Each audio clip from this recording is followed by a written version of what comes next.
We are in conversation with the young and dynamic Naveen Jindal. He's the chairman of the $3.5 billion Jindal Steel and Power Group. He's a member of parliament, an activist, a polo player, and a skeet shooter, a man of many, many talents. Thank you so much for joining us today on the show. Thank you, Devna. We'll get into the various areas of your life, but let's start at the beginning. In 1993, at the ripe age of 23, Yeah. you took over the reins of this company and have brought it to what it was. It was a moderately performing company. So at that point, what was your vision? And how much do you think you've achieved so far? Well, when I started in 1993, I was working under my dad, and I was just trying to learn because I had just completed my MBA from University of Texas, Dallas, and straight moved from Dallas, Texas to Raigad in Madhya Pradesh at that time. Wow. And this company was making huge losses. It was making 4-5 crore loss every month, and that seemed a big deal. And I would, go and talk to my father.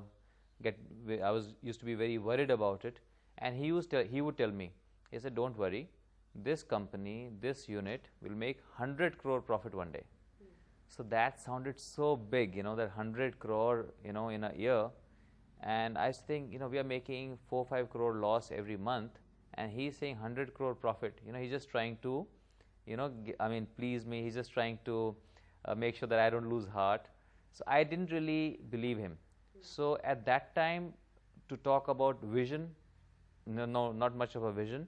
I just was trying very hard that we should break even, that we should stop making these losses. And then gradually, that day came that we stopped making losses. We started to break even. Then we started to make some profit. And yes, we made a 100 crore, and then we made a 200 crore and 500 crore.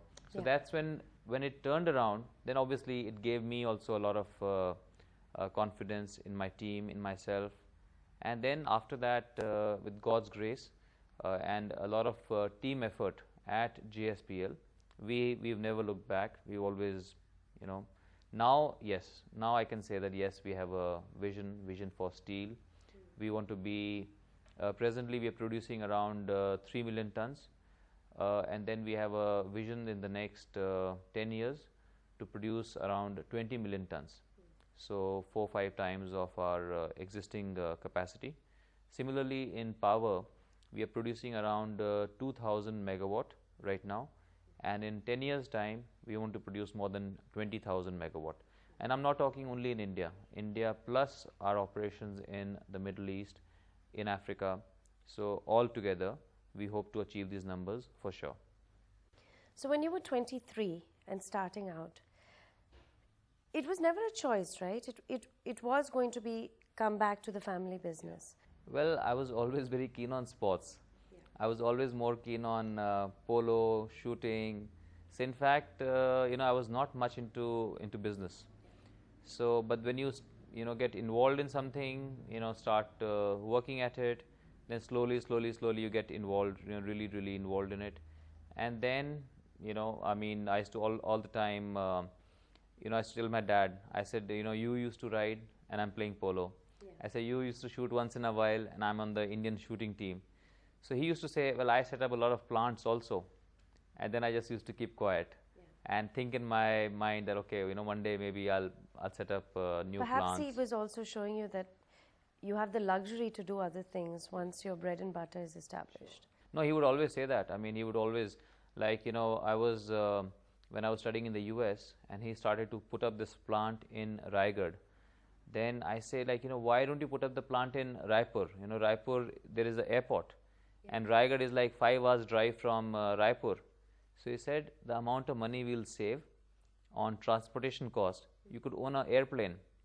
I said, oh, that makes sense. So I started to learn flying in the US.